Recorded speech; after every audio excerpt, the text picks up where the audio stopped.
السلام علیکم ورحمۃ اللہ وبرکاتہ۔ آج میں آپ کو 4 صورتوں کے بارے میں بتاؤں گی جنہیں ہم عام طور پر کل بھی بولتے ہیں۔ 4 کل، ان صورتوں کے بارے میں بتاؤں گی: سورہ کافرون، سورہ اخلاص، سورہ فلق، سورہ ناس۔ عام طور پر یہ پڑھی جانے والی صورتیں ہیں اور ہمیں جو ہے وہ اس کا بامحاورہ اور لفظ بلفظ ترجمہ اکثر لوگوں کو یاد نہیں ہوتا ہے، تو انشاءاللہ ہم آج اس کی ترجمے کی طرف بھی غور کریں گے۔ ان کا پس منظر کیا تھا اس کو بھی دیکھیں گے، اور ان کی فضیلت کیا ہے، ان کو کیوں اتنا زیادہ پڑھا جاتا ہے، ہمارے نبی ان کو کب پڑھا کرتے تھے آپ صلی اللہ علیہ وسلم، تو ہم وہ بھی دیکھیں گے انشاءاللہ۔ اگر ہم سے اللہ پاک غلطی ہو جائے، اللہ پاک ہماری غلطیوں کو معاف فرمائے۔ اعوذ باللہ من الشیطان الرجیم، بسم اللہ الرحمن الرحیم۔ سب سے پہلے میں آپ کو اس کا پس منظر بتاتی ہوں، اور یہ پوری صورت میں کس چیز کا نچوڑ ہے۔ یہ پوری صورت جو ہے وہ ہمیں توحید کے بارے میں بتاتی ہے، توحید کا اعلان کرتی ہے اور ہمارے عقیدے کی پختگی کا بتاتی ہے۔ ہمارا عقیدہ سارا کیا ہے؟ توحید ہے۔ تو یہ ساری صورت کس کا نچوڑ ہے؟ توحید کا نچوڑ ہے۔ اس کا پس منظر کیا ہے؟ مکہ کے کچھ کافر تھے، وہ آپ صلی اللہ علیہ وسلم کے پاس آئے۔ انہوں نے کہا کہ ہماری ایک پیشکش ہے، اور ہماری پیشکش کیا ہے؟ وہ یہ ہے کہ اس سال جو ہیں ہم آپ کے رب کی عبادت کرتے ہیں سارے مل کے، اور اگلے سال کیا ہوگا؟ آپ ہمارے رب کی عبادت کرنا۔ اس طرح کیا ہوگا کہ برابر برابر حساب ہو جائے گا۔ ایک سال جو ہے وہ آپ ہمارے رب کی عبادت کرنا، اور اگلے سال جو کیا ہوگا؟ ہم آپ کے رب کی عبادت کریں گے۔ تو آپ صلی اللہ علیہ وسلم نے تب جو ہے اللہ پاک نے جو ہے وہ یہ صورت نازل کی تھی۔ تو اس صورت میں یہی بیان کیا گیا ہے کہ حق اور باطل کبھی بھی اکٹھے نہیں ہو سکتے، توحید اور شرک کبھی بھی اکٹھے نہیں ہو سکتے، یہ ہمیشہ الگ الگ رہتے ہیں۔ اچھا چلیں ہم سورہ شروع کرتے ہیں۔ بسم اللہ الرحمن الرحیم۔ کل، کہہ دیجئے، آپ صلی اللہ علیہ وسلم کو کہا گیا ہے کہہ دیجئے، یا ایھا الکافرون، اے کافرو۔ آپ صلی اللہ علیہ وسلم کو مخاطب کر کے کہا گیا ہے کہہ دیجئے اے کافرو، لا اعبدو، نہ میں عبادت کرتا ہوں۔ لا کا مطلب معنی ہوتا ہے نہیں، لا نہیں، اعبدو میں عبادت کرتا ہوں، ما تعبدون جس کی تم عبادت کرتے ہو، ولا اور نہ، انتم تم، عابدون عبادت کرنے والے ہو، ما اعبدو جس کی میں عبادت کرتا ہوں۔ نہ میں عبادت کرنے والا ہوں جس کی تم عبادت کرتے ہو، اور نہ تم عبادت کرنے والے ہو جس کی میں عبادت کرتا ہوں۔ ولا اور نہ، انا میں، عابدن عبادت کروں گا، ما عبدتم جس کی تم نے عبادت کی، ولا اور نہ، انتم تم، عابدون عبادت کرو گے، ما جس کی، عابدو میں عبادت کرتا ہوں، لکم تمہارے لیے، دینکم تمہارا دین ہے، ولیہ اور میرے لیے، دینی میرا دین ہے۔ تمہارے لیے تمہارا دین ہے اور میرے لیے میرا دین ہے۔ اس کا مطلب یہ ہے کہ تم اور میں کبھی بھی ایک جیسی عبادت نہیں کر سکتے، نہ میں تمہارے رب کی عبادت کر سکتا ہوں اور نہ تم اپنے رب کی عبادت، تم ہمارے رب کی عبادت کر سکتے ہو۔ تم جس کی عبادت کرتے ہو تم اسی کے ذمہ دار ہو، آخرت میں تم سے اسی کا حساب لیا جائے گا، اور میں اپنے رب کی عبادت کروں گا تو مجھ سے اس کا حساب لیا جائے گا۔ کبھی بھی شرک اور توحید اکٹھے نہیں ہو سکتے، حق اور باطل کبھی بھی اکٹھے نہیں ہو سکتے۔ تم جس کی بات کر رہے ہو وہ تم اس کے ذمہ دار ہو۔ اچھا، اس کی ہم فضیلت کے بارے میں پڑھتے ہیں۔ اس کی فضیلت کیا تھی؟ ہمارے نبی اس کو کب پڑھا کرتے تھے؟ زیادہ تر فجر اور مغرب کی جو سنتیں ہوتی ہیں اس میں آپ صلی اللہ علیہ وسلم جو ہے سورہ کافرون اور سورہ اخلاص ان دونوں صورتوں کو پڑھا کرتے تھے، اور رات کو بھی اس صورت کو پڑھ کے اپنے اوپر دم کر کے پھر سویا کرتے تھے۔ اگلی جو ہے ہمارے پاس صورت ہے سورہ اخلاص۔ یہ قرآن پاک کی سب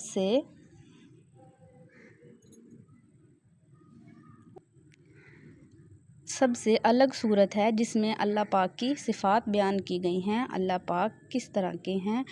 کافروں نے، اس کا پس منظر یہی ہے کہ کافروں نے جو مشرکین تھے، کافر تھے مکہ کے، انہوں نے کیا کیا؟ وہ آپ صلی اللہ علیہ وسلم کے پاس ہے، انہوں نے پوچھا کہ آپ صلی اللہ علیہ وسلم اپنے رب کے بارے میں بتائیں، ان کا نسب کیا تھا، ان کا خاندان کیسا تھا۔ تب جو ہے یہ صورت جو ہے وہ نازل کی گئی تھی، اس میں اللہ پاک نے اپنی ہر صفات کے بارے میں بیان کیا کہ اللہ پاک کیسا ہے، کس طرح کا ہے، وہ ایک ہے، وہ بے نیاز ہے، اس کی کوئی اولاد ہے یا نہیں ہے، کیا اس کے کوئی برابر کا ہے یا نہیں ہے۔ یہ ساری صفات جو ہیں وہ اس میں بیان کی گئی ہیں۔ شروع کرتے ہیں اس کو۔ بسم اللہ الرحمن الرحیم۔ کل کہہ دیجئے هو اللہ وہ اللہ ہے، احد وہ ایک ہے، احد صرف اللہ کے لیے استعمال ہوتا ہے، وہ ایک ہے، اس جیسا کوئی بھی نہیں ہے، نہ صفات میں کسی بھی چیز میں اللہ جیسا کوئی بھی نہیں ہے۔ کل هو اللہ احد اللہ الصمد اللہ بے نیاز ہے۔ بے نیاز کا مطلب کیا ہے کہ وہ سب سے الگ ہے، نہ وہ کچھ کھاتا ہے، نہ وہ پیتا ہے، نہ وہ سوتا ہے، نہ وہ جاگتا ہے، اس سے نہ اونگ آتی ہے، وہ ہر چیز سے بے نیاز ہے، کوئی فکر نہیں ہے اس کو۔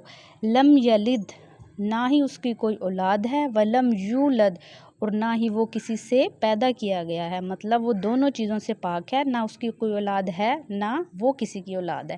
ولم یکن لہ اور نہ ہی اس کا کفوا احد کوئی برابر کا ہے، کوئی ہمسر ہے، کوئی اس کے ساتھ کا جوڑ کا نہیں ہے، وہ سب سے الگ ہے، سب سے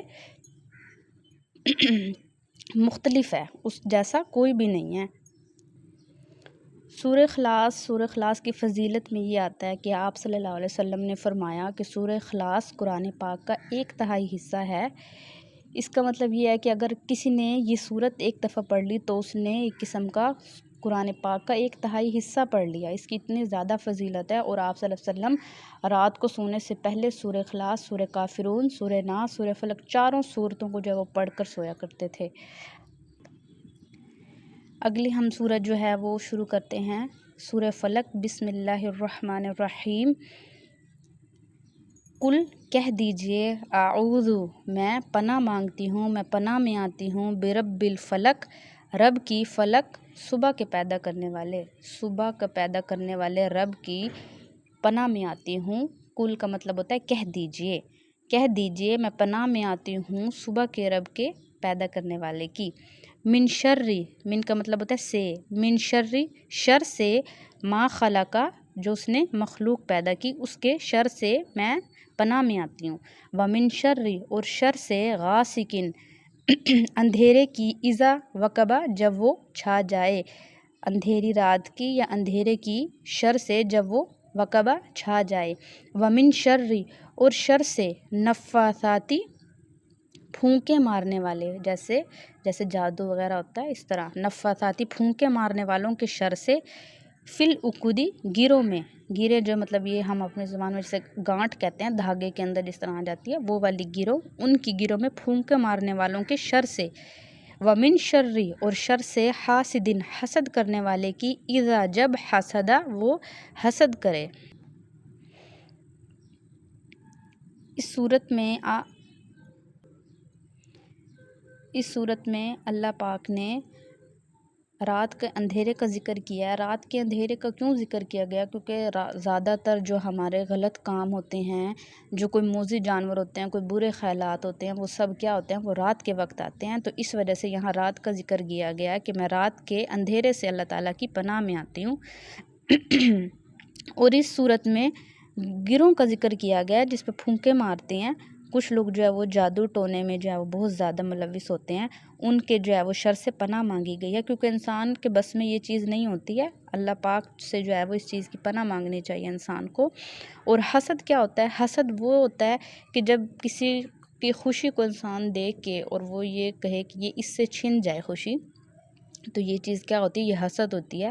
اس سے بھی جو ہے وہ اللہ تعالیٰ کی پناہ مانگنی چاہیے، اور مخلوق کے شر سے، اس میں مخلوق میں جن آ جاتے ہیں، انسان آ جاتے ہیں، کچھ برے انسان ہوتے ہیں، کچھ جنات جو ہے وہ برے ہوتے ہیں، اللہ تعالیٰ کی اس سے بھی پناہ میں آنا چاہیے۔ اس کی فضیلت یہی ہے، ہمیں رات کو پڑھ کر اپنے پورے جسم پر پھونک کر جو ہے وہ اسے سونا چاہیے۔ یہ خوف پریشانی کے وقت جو ہے وہ سورہ فلق جو ہے وہ پڑھی جاتی ہے۔ آخری صورت قرآن پاک کی بھی آخری صورت سورہ ناس۔ سورہ ناس میں ہمیں جو ہے وہ وسوسوں، بد نظری، پوشیدہ جو خیالات، برے خیالات، ان سب سے جو ہے وہ بچنے کے لیے جو ہے وہ سورہ ناس پڑھی جاتی ہے۔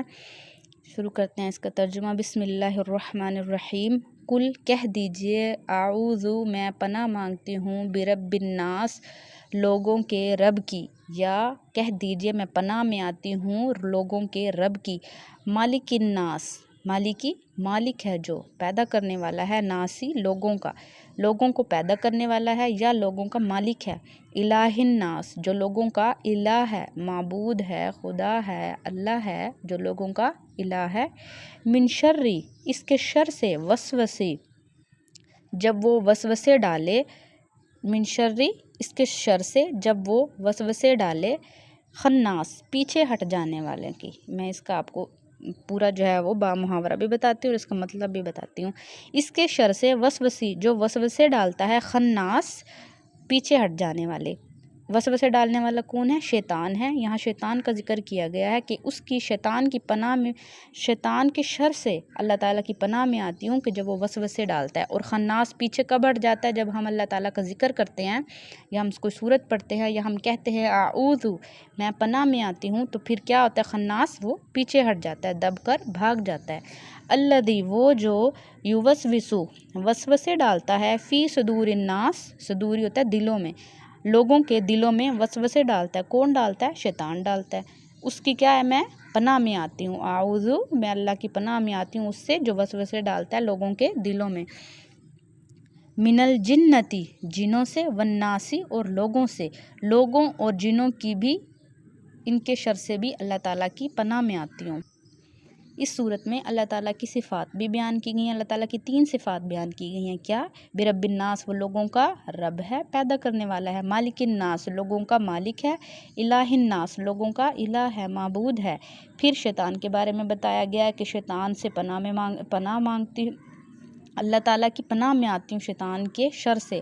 کیوں؟ کیونکہ وہ لوگوں کے دلوں میں برے وسوسے ڈالتا ہے، نیکی سے دور ہونے کے، غلط کام کرنے کے، ہر طریقے کے وسوسے ڈالتا ہے۔ پھر جب اللہ تعالیٰ کا نام لیا جاتا ہے، جب اللہ تعالیٰ کی پناہ مانگی جاتی ہے، تو پھر کیا؟ خناس، وہ پیچھے ہٹ جاتا ہے۔ وہ جو وسوسے ڈالتا ہے لوگوں کے دلوں میں، کون ہو سکتا ہے؟ وہ جن بھی ہو سکتے ہیں یا انسان بھی ہو سکتے ہیں۔ اس صورت کی فضیلت یہی ہے، اس کو یہ آپ صلی اللہ علیہ وسلم رات کو چاروں سورہ ناس، سورہ فلق، سورہ اخلاص اور سورہ کافرون، یہ چاروں پڑھ کر جو ہے وہ اپنے اوپر دم کر کے سو جایا کرتے تھے، تاکہ برے خیالات، شیطان، ہر چیز سے جو ہے وہ اللہ تعالیٰ کی انسان پناہ میں آ جائے۔ ہمیں بھی اپنا معمول بنانا چاہیے کہ ہم رات کو سوتے ہوئے ضرور چاروں کل جو ہیں وہ پڑھ کے سوئیں، تاکہ ہم جو ہے وہ شیطان اور اس طرح کے برے لوگوں، جنات وغیرہ سے اللہ تعالیٰ کی پناہ میں رہیں۔ اللہ تعالیٰ ہمیں ان سے محفوظ رکھے۔ اگر آپ کو کوئی چیز سمجھ نہیں آئی ہے تو آپ مجھے بتا سکتے ہیں کمنٹ میں آپ کو جو ہے اس کا جواب دوں گی۔ اگر آپ کے پاس کوئی نالج ہے تو آپ میرے نالج میں اضافہ کر سکتے ہیں، مجھے بہت خوشی ہوگی۔